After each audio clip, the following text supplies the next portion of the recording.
La socialización es el proceso por el cual el individuo en desarrollo y, a lo largo de toda su vida, se adapta a las pautas culturales de la sociedad en la que vive.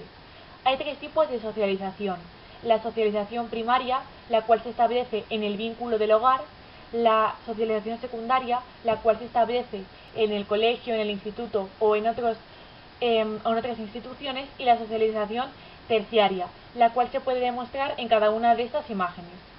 La socialización es necesaria para que los seres humanos podamos desarrollar nuestra personalidad de forma plena y absoluta.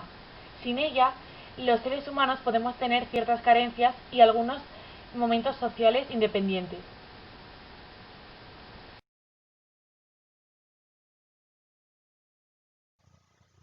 Buenos días, mi nombre es Martina y voy a comenzar explicando los componentes de la cultura, más concretamente los símbolos y el lenguaje. Los símbolos. Se trata de todo aquello que dentro de una cultura contiene un significado y representación de un modelo de vida o tradición ancestral, algún elemento icónico e identificativo de la misma, como por ejemplo la cruz del cristianismo. Es la representación perceptible de una idea con rasgos asociados por una convención socialmente aceptada. Por ejemplo, los abrigos de piel que hacen referencia al lujo, aunque también al maltrato animal. Las banderas se utilizan para representar a una o a un grupo de personas, los semáforos para regular el tráfico y el tránsito peatonal, la cruz o medalla cristiana como símbolo del cristianismo o las marcas como un símbolo de prestigio. Asimismo tenemos la semiótica. La semiótica es la ciencia que estudia los signos y símbolos a modo de comunicación. Fue creada por Ferdinand de Saussure, un lingüista y científico francés. Se puede enfocar en estudiar la comunicación humana, tanto en la antigüedad, como sucedía con los jeroglíficos egipcios, donde contaban historias con dibujos, como en la actualidad, como por ejemplo en señales de no fumar, peligro, salida de emergencia, aparcamiento para discapacitados, etc. Asimismo, la semiótica puede generar distintos significados en distintos contextos. Algunos ejemplos son los siguientes. Pulgar hacia arriba. En España y países angloparlantes se utiliza para transmitir un mensaje positivo, ok, vale, bien, pero en otras culturas su significado es totalmente diferente. En Irán, por ejemplo, se usa como insulto obsceno, mientras que en Japón tiene sentido de hombre o varón. También es un insulto en Grecia, Rusia y África Occidental. La V con los dedos. Es un símbolo de victoria y de paz en algunos países de Estados Unidos. Es una forma de saludar en las fotos en Japón, pero mejor no hacerlo en Reino Unido, Nueva Zelanda, Australia e Irlanda, donde se toma por un insulto. La palma de la mano en señal de stop. Lo usamos, por ejemplo, para pedir un taxi. Levantas la mano con todos los dedos hacia arriba y la palma mirando hacia el exterior, pero en Grecia les estarías mandando al infierno. Formar un ok con el pulgar y el índice. En España significa que todo se encuentra bien, perfecto. En Bélgica esta es una forma de decirle inútil a una persona. En otros países del Mediterráneo se utiliza como sinónimo de homosexual. En Venezuela, Rusia, Turquía, Paraguay o Brasil quiere decir más bien que te den. Y en Francia o Bélgica este gesto se usa para indicar cero. Y por último en Japón significa dinero. Y por otra parte tenemos el lenguaje. El lenguaje es un sistema a través del cual se comunican los individuos. Puede ser mediante signos sonoros, el habla, corporales, gestos o gráficos, la escritura. También se utiliza la palabra lenguaje para referirse a señales. La pobreza y la exclusión social. La pobreza puede ser absoluta o relativa. Se relaciona con el nivel de vida de una determinada sociedad. Las necesidades humanas no son las mismas en todas las sociedades. Se define culturalmente. Es absoluta cuando no cumple las condiciones básicas para llevar una existencia sana, es decir, para ni siquiera poder subsistir. En función de las necesidades de cada persona, del país, de la sociedad, de la cultura, etc., se puede hablar de pobreza eléctrica, pobreza económica, pobreza alimentaria, etc. La exclusión social se suele producir sobre todo en aquellas personas que ni siquiera tienen un lugar donde vivir y deben de residir en la calle, como es el caso de esas personas que vemos en las imágenes. Suelen ser llamadas sin techo, mendigos o vulgarmente pobres. El género y la sexualidad. El sexo es la distinción biológica o anatómica entre machos y hembras, es decir, la composición cromosómica, rasgos genitales, componente hormonal, etc.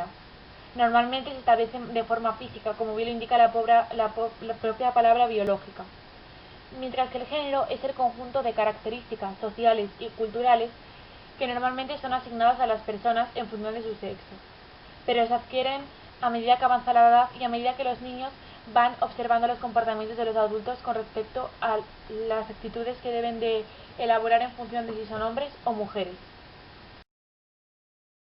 Buenos días, mi nombre es Jesús Reyes y yo les hablaré sobre el sexismo, el feminismo y el feminismo radical. Por su parte, el sexismo es la creencia de que un sexo es mejor que otro, superioridad innata de los hombres, lo que legitima su dominio sobre las mujeres. En el ejemplo de las imágenes podemos ver que como el hombre denomina a la mujer como un ser inferior y a su vez la mujer piensa que es un ser inferior ante los hombres, todo por cuestión del sexo.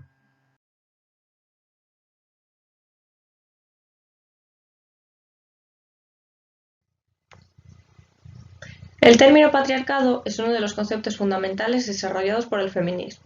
Hace referencia al modelo de sociedades regidas por la dominación masculina. Aquellas en las que los varones ejercen el control y protección sobre las mujeres y niños de su familia se denominarían sociedades patriarcales puras. Se caracterizan por la autoridad impuesta desde instituciones de los hombres sobre las mujeres y los hijos en una unidad familiar. Para que los hombres puedan ejercer esta autoridad, el patriarcado debe dominar en toda la organización de la sociedad, de la producción y el consumo a la política, el derecho y la cultura. No está claro cuándo y de qué manera comenzó la opresión hacia la mujer. Autores y autores de inspiración marxista han señalado una hipótesis que sitúa los orígenes de la opresión femenina en una serie de cambios sociales y económicos complejos ligados al paso de la propiedad colectiva o de grupo a la propiedad privada, el aumento de la producción con la consecuente dinámica de distribución y apropiación del excedente. Las características serían las siguientes. Está compuesto por costumbres, tradiciones, normas familiares, hábitos sociales, prejuicios, símbolos e incluso leyes cuya enseñanza y aprendizaje asegura su transmisión de generación en generación. La falta de autonomía económica por falta de ingresos o ingresos bajos por trabajos precarios, inestables o de tiempo parcial. La división sexual del trabajo, las mujeres cargan con todo o la mayor parte del trabajo no remunerado, que es el trabajo doméstico y familiar, y en el hogar también hay un reparto de tareas desigual. Laboralmente, los hombres suelen ocupar puestos más altos que las mujeres y además la mayoría de contratos son a tiempo parcial y son ocupados por mujeres, como comentaba anteriormente. El escaso respeto de los derechos sexuales y reproductivos de las mujeres, la violencia doméstica, acoso sexual y violación. En muchos países existe una igualdad jurídica, pero en cambio en otros países sigue existiendo numerosos casos de ello, e incluso muchos lo justifican con supuestas provocaciones por parte de la víctima. Continuando con esto, el feminismo se define como la igualdad social para ambos sexos. Es un movimiento social que defiende la igualdad social para ambos sexos en posición al sexismo y al patriarcado. Como podemos ver, en el feminismo los sujetos de las imágenes anteriores ahora se encuentran en una zona de igualdad y ambos se creen fuertes sin importar el sexo al que pertenecen. Y además, en la imagen del medio se identifica cómo este movimiento evita la subestimación de la mujer. Lo que busca es que la mujer, por su mero sexo, deje de ser subestimada. Por su parte, el feminismo radical es otro movimiento social, pero por su nombre, el feminismo radical es que viene de la raíz. Es una primera versión del feminismo, el feminismo de la diferencia.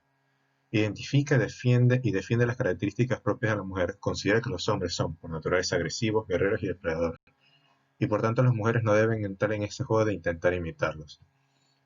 El feminismo radical nació en Estados Unidos en 1960 y lo que busca es atacar la figura del patriarcado y el machismo en general, porque considera que que el patriarcado y el machismo son el problema principal de todos los problemas por motivo de sexo o género en las mujeres. Ahí podemos ver en las imágenes cómo el patriarcado no va más en sinónimo de un feminismo radical que ataca la figura del patriarcado, y unas protestas ocurridas en Asunción de Paraguay el 29 de noviembre de 2019, prestadas por Anaí Galeano, una compañera de allá del Paraguay.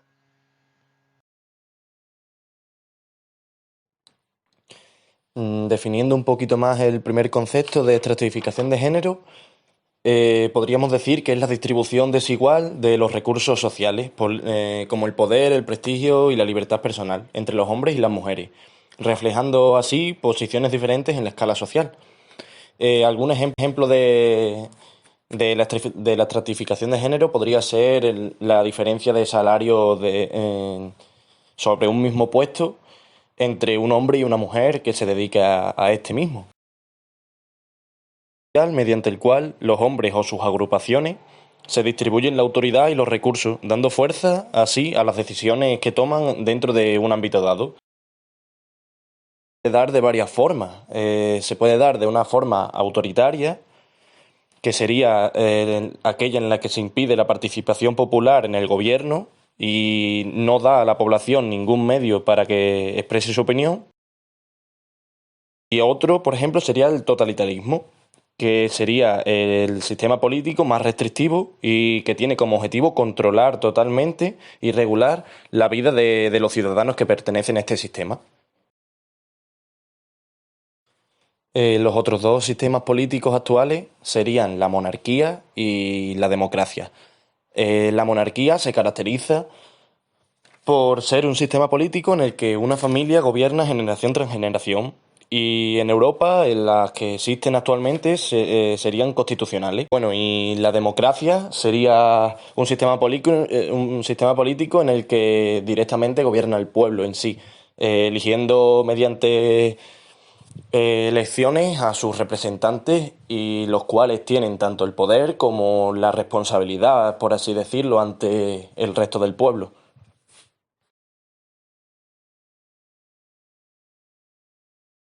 Que son los sectores de la economía.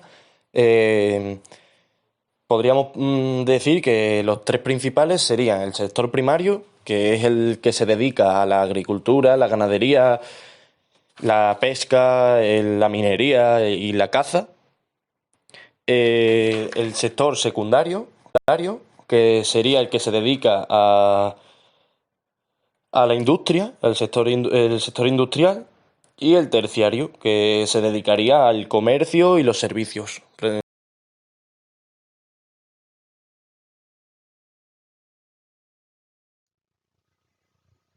El consumo es un rasgo característico de las sociedades occidentales. Comenzó siendo un medio para lograr un fin, pero ahora para ciertos sectores de la población se ha convertido en un fin en sí mismo.